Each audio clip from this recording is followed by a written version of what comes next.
Welcome to the weekly worship service of the First Church in Boston, a Unitarian Universalist congregation in Back Bay. First Church offers this broadcast each Sunday morning from 11 a.m. to noon here on 88.9 WERS. The minister at First Church is Reverend Edmund Robinson, who will be leading the flower communion today. This morning on the organ, you just don't hear that in any other church in town. Good morning and welcome to the First Church of Boston's worship service this 12th day of June 2022. I am Edmund Robinson, the interim minister, continuing the worship tradition of this church, which stretches back almost 400 years. We're the oldest church in Boston, we say, with the newest building. Our Paul Rudolph designed sanctuary in the Back Bay is open for live worship. We also welcome those who join us live streaming on Facebook and those who are joining on WERS-FM 88.9, the radio station of Emerson College. We hope those joining off the premises will find time to visit us in person some Sunday in the future when we can meet you. Come on down. We're close to the green and the red line, and you'll know when you step inside our sanctuary why we are called the grooviest church in town. This will be the last worship service in our sanctuary until the fall, but live in-person worship services will continue through the summer in the Hale Chapel upstairs, which is air-conditioned. Today's special celebration is the Unitarian Universalist Flower Communion Service, created in 1923 by Dr. Norbert Čapek, founder of the modern Unitarian movement in Czechoslovakia. On the last Sunday before the summer recess of the Unitarian Church in Prague, all the children and adults participated in this colorful ritual, which gives concrete expression to the humanity-affirming principles of our liberal faith. When the Nazis took control of Prague in 1940, they found Dr. Čapek's gospel of the inherent worth and beauty of every human person to be, as the Nazi court records show, quote, too dangerous to the Reich for him to be allowed to live, unquote. Dr. Čapek was sent to Dachau, where he was killed the next year during a Nazi medical experiment. This gentleman suffered a cruel death, but his message of human hope and decency lives on through his flower communion, which is widely celebrated today. It is a noble and meaning-filled ritual we are about to recreate.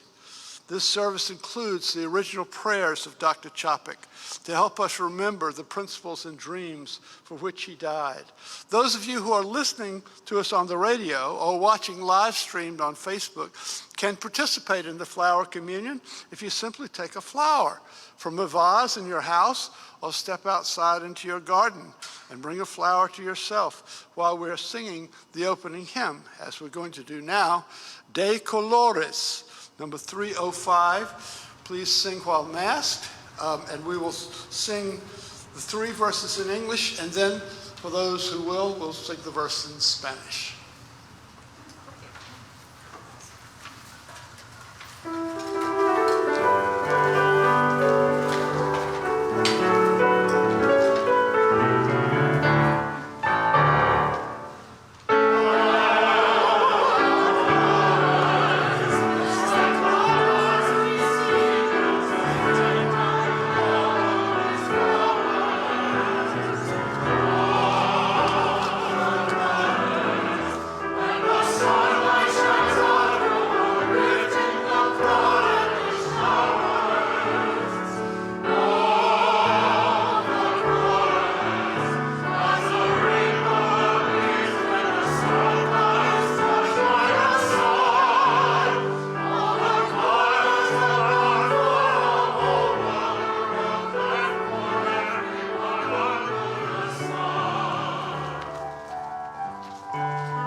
I'm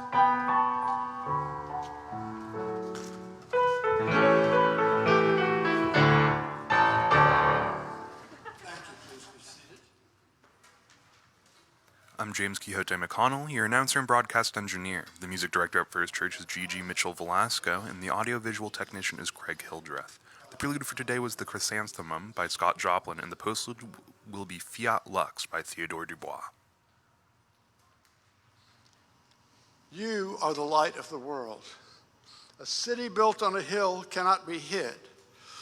No one, after lighting a lamp, puts it under the bushel basket, but on the lampstand, and it gives light to all in the house. In the same way, let your light shine before others. Now I invite you to join me in the First Church of Boston affirmation, which is in your order of service. Rise as you are able. Love is the spirit of this church, and service is its law. This is our great covenant, to dwell together in peace, to seek the truth in love, and to help one another. Thank you. Please be seated. Announcements. As I said, this is the last service in the sanctuary for the summer, but we will hold services from now on through Labor Day in the Hale Chapel, air-conditioned on the second floor. And there's a custom in this church to have a picnic or barbecue after the last service in the sanctuary. We're varying that a little bit this year. The picnic will happen, but it will happen next Sunday, the first Sunday upstairs. And if you want to contribute a dish, see Janine. She will be glad to take your name. This will be our last Sunday also with our full choir until September. So we're going to have a cake in honor of our choir at this Sunday's coffee hour, because a lot of factors, many of our regular congregants don't know our choir members real well, and I'd like to take a step toward correcting that with a calling of the roll. Okay, I hope I have the right list. So for sopranos, I have Erin Anderson. All right. You can hold your applause till the end. Alicia Batson. All right, Alicia. Liz Camille. All right. For altos, I have Becca Bly, Heather Gallagher. Mahima Kumara is not here today, neither is Lily Singh. For tenors, I have Frank Espinosa. There he is. Alex Leons. And Noah Velasco. And for basses, I have Keith Brinkley, William Thorpe, and Robert Winkley. Do you notice the rhyme there? Okay, now we can give them an applause.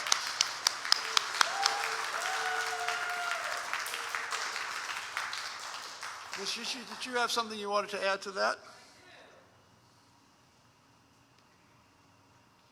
I don't often like to stand up and speak in a church service, but I thought it was important that you know, and that everyone out in Radio Land and Facebookistan and all the different places that are listening to this, how much work each of these people do on a weekly basis. It seems like you only see them and the music is so beautiful and it just seems like it's just effortless.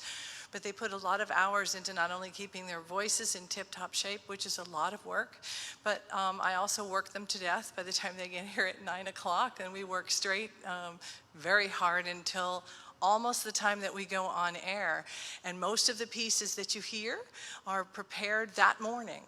The Rudder Requiem they did was also prepared in fits and starts in the middle of March, so you can imagine what an enormous work that was, including the other unaccompanied piece that we had and the Leo Collins piece that we have. So you have sitting before you, and make no mistake, the highest level professionals that you can get. And I'm so honored to have such beautiful voices and such good people. They're just such nice people. I would take any of them to a deserted island with me. But hopefully there'll be drinks. So I thank you from the bottom of my heart, and please give them a round of applause knowing how much they work so hard for you.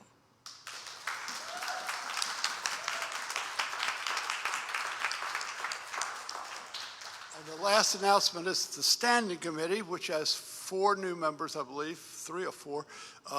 We'll be meeting Thursday this week. Normal meeting time is Tuesday, but this week is going to be Thursday. It will be a hybrid meeting, I believe. And now we have the anthem. Today's featured piece is Flower Duet from Lakme by Leo Delabesse, with Robert Winkley on piano alongside soprano Erin Anderson and mezzo-soprano Heather Gallagher.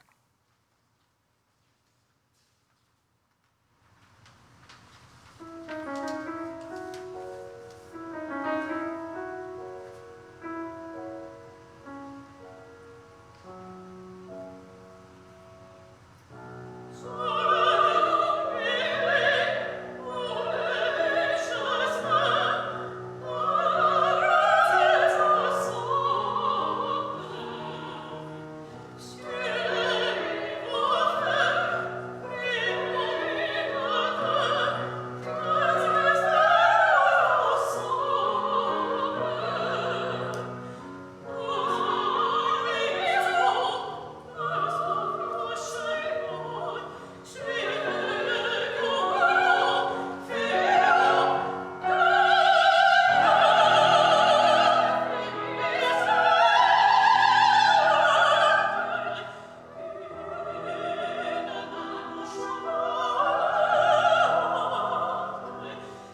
Wasn't that magnificent?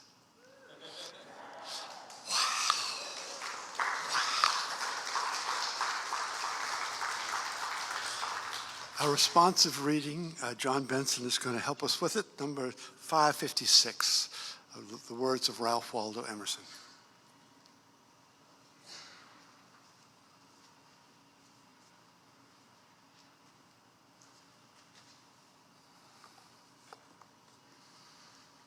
These Roses by Ralph Waldo Emerson.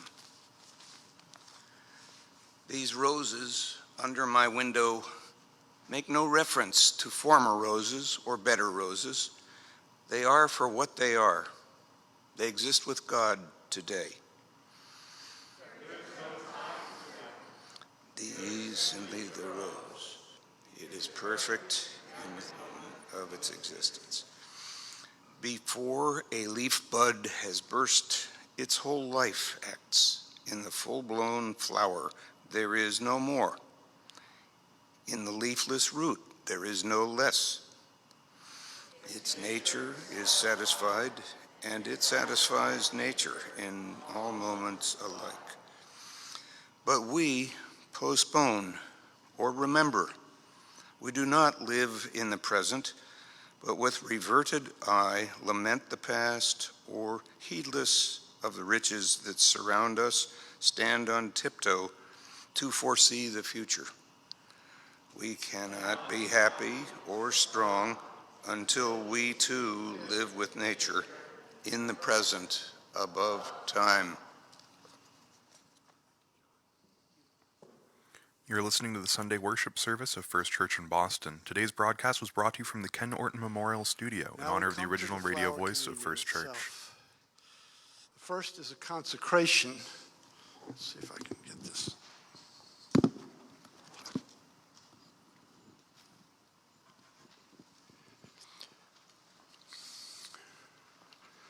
Whenever Dr. Chapik conducted his flower communion in Prague, he would say this blessing as he consecrated the flowers. Infinite Spirit of life, we ask thy blessing on these, thy messengers of fellowship and love. May they remind us, amid diversities of knowledge and of gifts, to be one in desire and affection and devotion to thy holy will. May they also remind us of the value of comradeship, of doing and sharing alike. May we cherish friendship as one of thy most precious gifts. May we not let awareness of another's talents discourage us or sully our relationship. But may we realize that whatever we can do, great or small, the efforts of all of us are needed to do thy work in this world. Amen. It's time now to share the flower communion. Many of you brought flowers of your own and placed them in the common vase. You may now approach the vase and take a different flower. If you don't wish to walk up to the front, raise a hand and an usher or I will bring a basket with flowers from which you may choose a flower, a different one from the one you brought.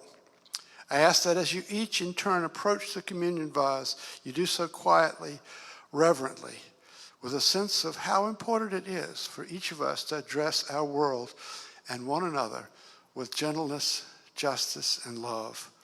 I ask that you select a flower that particularly appeals to you. As you take your chosen flower, noting its particular shape and beauty, please remember to handle it carefully. It is a gift that someone else has brought to you.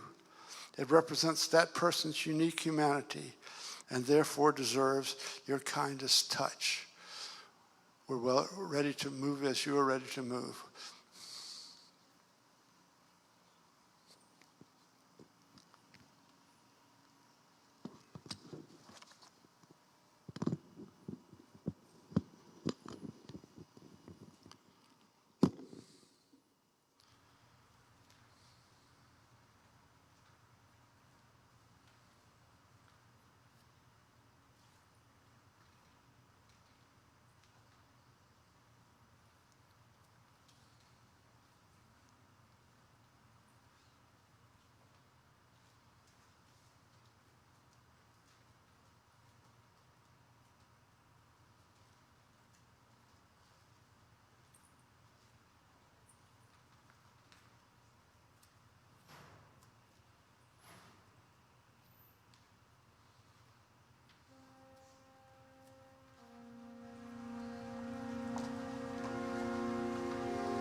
think those who are seated back in their seats can turn to hymn number 64, and we can sing this while seated, while the rest of them finish the exchange of flowers. Hymn number 64, this text is by Robert Frost.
Homily for flower communion.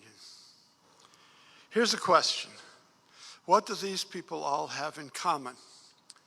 Jesus, Socrates, Abraham Lincoln, John F. Kennedy, Martin Luther King Jr., Malcolm X, Michael Servetus, Francis David, Anne Hutchinson, and Norbert Chopik.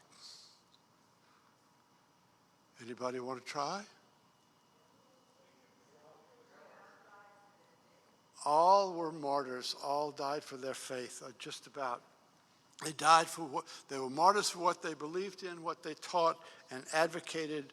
All were persecuted in their lifetimes, and most of them were put to death.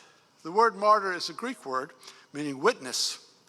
Each of the people I named just now were part of a larger movement, and their persecution and death served as an affirmation of their faith in that movement. A martyr can be seen as a special type of hero. A hero can do great deeds of valor and change the course of history, but she need not represent a religious or political tradition. He need not be persecuted. He or she need not die. A martyr is always identified with some kind of movement, and a martyr is usually persecuted and most are killed because of their association with that movement. Martyrdom is encountered in many world religions, but it has a particularly important role in Christianity. For in the 1st and 2nd centuries of the Common Era, Christianity was persecuted fiercely by the pagan Roman Empire before Constantine converted Rome to Christianity in the 4th century. The promise of Christianity was eternal life, but it was one thing to advocate for it and quite another to bet your own life on this bargain. The Romans put Christians in the arena with the lions and offered to the Christians that they would call off the lions if the Christians would renounce their religion. Some did, but many went serenely to their deaths with the lions, which made a powerful witness that these Christians actually believed that they would end up in heaven. This persecution gave rise to the idea of saints, people whose devotion to the Christian dogma was so firmly fixed that they went willingly to their deaths. The martyrs of the Roman era were enshrined by later generations of Christians, and the Christian holiday, All Saints' Day, was established to honor them. Think of it being in the arena with the lion. You might think that the idea of Christianity sounds good, and the promise of Jesus that you would live forever sounded good, but you're going to have it tested pretty much because that lion is real. And you better believe that the other ideas are going to be as real, or else you're going to be wasting your life for nothing. In a sense, the first Christian martyr was Jesus himself, and all the subsequent Christian martyrs tend to be fitted into the narrative established by the passion of Jesus. The martyrs to Roman persecution from those early years came to be called the saints invisible, since they could no longer be seen. By contrast, the people in one's own religious community who worked alongside one to make good things happen were called the visible saints. Everyone in early Boston was expected to be a visible saint, which is why John Winthrop used the expression "city on a hill" in his famous sermon. Everybody, you want to be an example for the whole world to see. The community established was expected to be a visible example. Did anyone catch that this phrase was used in the hearings of the January 6th Commission on Thursday night? City on a hill. I expect that many of you have tuned into those hearings, for they remind us of our transcendent values as a free people. The law enforcement officers who died defending the seat of U.S. democracy on January 6, 2021, are martyrs to that principle of our democratic government, which was expressed so eloquently by John Adams, a government of men and not of laws. A government of laws and not of men.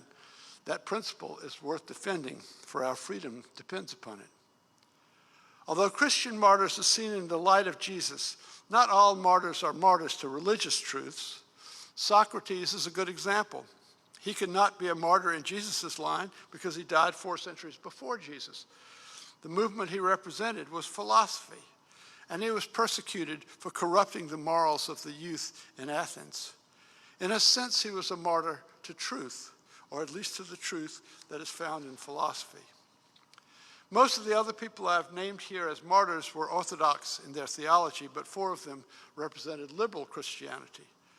Michael Servetus, who first developed the idea that the doctrine of the Trinity was not supported by the Bible, and who was burned at the stake as a heretic in John Calvin's Geneva in 1553. Francis David, who converted King Sigismund, the city of Kolozsvár and Transylvania, to Unitarian thinking, but then was found guilty of pushing the doctrine too far away from Trinitarian Christianity and died in 1579 in a miserable cell in a hill fortress in the town of Diva, which I visited a dozen years ago. Ann Hutchinson, a member of this church who preached salvation by faith, and for it was excommunicated by the church and banished from the Massachusetts Bay settlement, though her death a few years later was not directly related to the persecution. And the last martyr to liberal religion was Norbert Chopik. Chopik was born a Roman Catholic, but he rejected that faith at an early age and became a Baptist minister. As a young man, he traveled widely as a Baptist evangelist from Saxony in the west to Ukraine in the east. But he became more liberal, and his writings attracted unfavorable attention from the German authorities. In 1914, just before the First World War, he and his wife and 8 children left Europe for the United States. In the U.S., Čapek edited a Slovak-language newspaper and pastored a Slovak Baptist church in New Jersey. But his leanings were liberal, and he soon parted ways with the Baptists. His first wife died shortly after they came to America, and he met and married his second wife in 1917. She was also Czech. Čapek resigned as a Baptist minister in 1919, and he and his wife joined the First Unitarian Church of Essex County in Orange, New Jersey. They were delighted with Unitarianism and determined to bring it back with them to their homeland, newly independent after World War I. They returned to Prague in 1921 and established a church called Unitaria at the foot of the Charles Bridge. The early worship services were called lectures. The minister wore no robes, and most of the ceremonial aspects of religious ritual were absent. There arose some criticism that there was no spiritual aspect to the religious gathering, and that's why Čapek developed this flower communion. So with flowers in hand, I want to call us all to think about hope amid hatred. Norbert Čapek was dangerous to the Nazi regime because he preached hope. He preached the inherent worth and dignity of all people. That regime killed him. But history has the last word, and history has repudiated the Nazi claim that some races are better than others. That claim was at the foundation of the rebellion of southern states in this country a century earlier, a claim enshrined in the flag flown by that short-lived and racist regime. History has repudiated that claim, and that repudiation was restated loudly and clearly in a mass rally 6 years ago after the Mother Emanuel shootings in Charleston, where I spent 20 happy years of my life, where Mayor Joe Riley, who became mayor when I moved to Charleston in 1975 and only stepped down 4 years ago, proclaimed, quote, "Our diversity is not a weakness, it's a wonderful strength. This disillusioned killer is on the wrong side of history. His ideas, long discredited about racial superiority, are in the dustbin of failed civilizations." The words of Joe Riley. Hope, said Emily Dickinson, is the thing with feathers. Today, let it be the thing with petals, which you hold in your hand. What is a flower? What is it for? Is it just for itself? Is it merely window dressing? Or is there deeper meaning? Those are the kinds of questions we ask in spiritual discourse. In February of 2009, on Charles Darwin's 200th birthday, I was serving our UU church in Chatham on Cape Cod. As you know, I'm fascinated by the relationship between religion and science. And to mark this special occasion, our church hosted a very distinguished intellectual figure who has also been a dear friend of mine for decades, cell biologist and religious naturalist Ursula Goodenough. The title of her lecture was Darwin and the Sacred. If you haven't read her book, The Sacred Depths of Nature, you owe yourself a favor to do that. Another distinguished person was in the room at that lecture, Gene Pickett, former president of the UUA, who was a member of the Chatham congregation. At the question and answer session afterwards, I asked the question about whether the universe had a purpose. That's the sort of thing religious people are always asking of science. Can you see any purpose in the universe? To which Dr. Goodenough replied that Darwin considered that that question was blowing in the wind. Gene Pickett followed right up and interjected, but the purpose of a flower is to bloom. Is that not? And he was interrupted, which Dr. Goodenough replied, oh, the purpose of a flower is to make nookie. No, flowers are reproductive organs. The purpose of the rest of the plant is to get the flower going. That's one way of looking at life. unquote. I think the point Jean was making was like what Emerson said in the responsive reading we did today. The beauty of the flowers makes no reference to past or future. It lives in the present. In his well-known poem, The Rhodora, Emerson wrote, "If eyes were made for seeing, then beauty is its own excuse for being. If eyes were made for seeing, then beauty is its own excuse for being." It doesn't need anything else to justify it. Yet Dr. Goodenough's response to Jean Pickett's stated the scientific truth that all things are connected. The flower is part of the reproductive system of the plant. And you and I and the bees and other insects are all part of that system. We all know that attraction, love, is what makes human reproduction work. None of us would be sitting here if our parents hadn't been attracted to each other. But it is humbling and grand to contemplate that the attractiveness of a flower is what makes plant life possible. The flower makes nookie, the nookie makes more plants make more flowers. Life goes on in a grand march and will go on long after we are gone. Seamus Heaney, the great Irish poet, wrote, "History says, don't hope on this side of the grave, but then once in a lifetime, the longed-for tidal wave of justice can rise up, and hope and history rhyme." Hope and history rhyme. A tidal wave of justice may be fueled by the blood of martyrs who stand up for the transcendent values which need defending.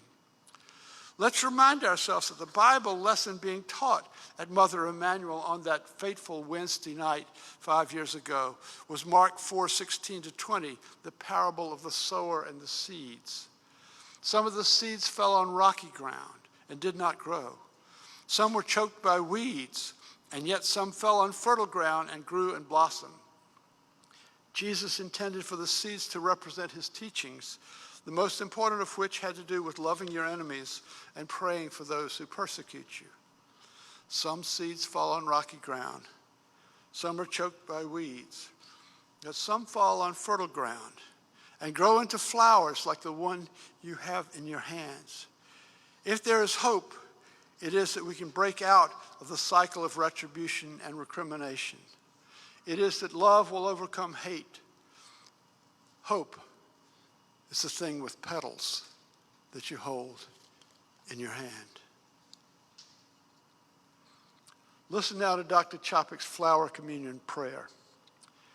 In the name of Providence, which implants in the seed the future of the tree, and in the hearts of men and women the longing for people living in human love.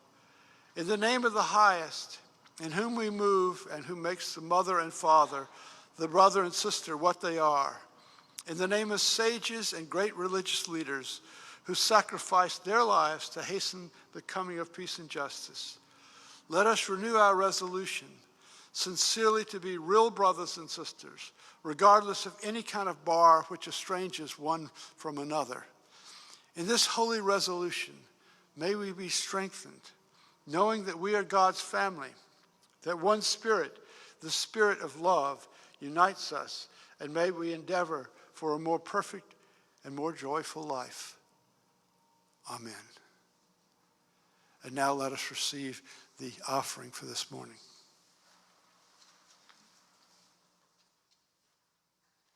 And now the offertory, I Carry Your Heart With Me by E.E. Cummings and David DeCow. If you'd like to support the work of the church with a financial donation, you may write out a check to First Church Boston and mail it to 66 Marlborough Street, 02116. You can also donate via text. Simply text the dollar amount, 5, 10, 20, etc., to 617-917-5610. You'll receive confirmation by email. Thank you.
of service, we extinguish this flame, but not the light of truth, the warmth of community, or the fire of commitment. These we carry in our hearts until we are together again. Please be seated, and when the music starts, we can sing closing hymn number 78 by Dr. Chopik.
Wow. Dr. Chopik wrote this prayer reflecting on his own life and the state of his spirit. It is worthwhile to live and fight courageously for sacred ideals. Oh, blow ye evil winds into my body's fire, my soul. Please feel free to join us live each Sunday at 66 Marlborough Street at the corner of Berkeley Street and Back Bay. If you'd like more information about program services or membership at First Church, please visit the website www.firstchurchboston.org or send an email to office@firstchurchboston.org. I'm James Quixote McConnell, your announcer and broadcast engineer. Thank you so much for listening. We'll now return you to the studios of WERS. He who was pressed from all sides, but remained victorious in spirit, is welcomed into the choir of heroes. He who overcame the fetters, giving wing to the mind, is entering into the golden age of the victorious. Blessed be and amen. Have a seat.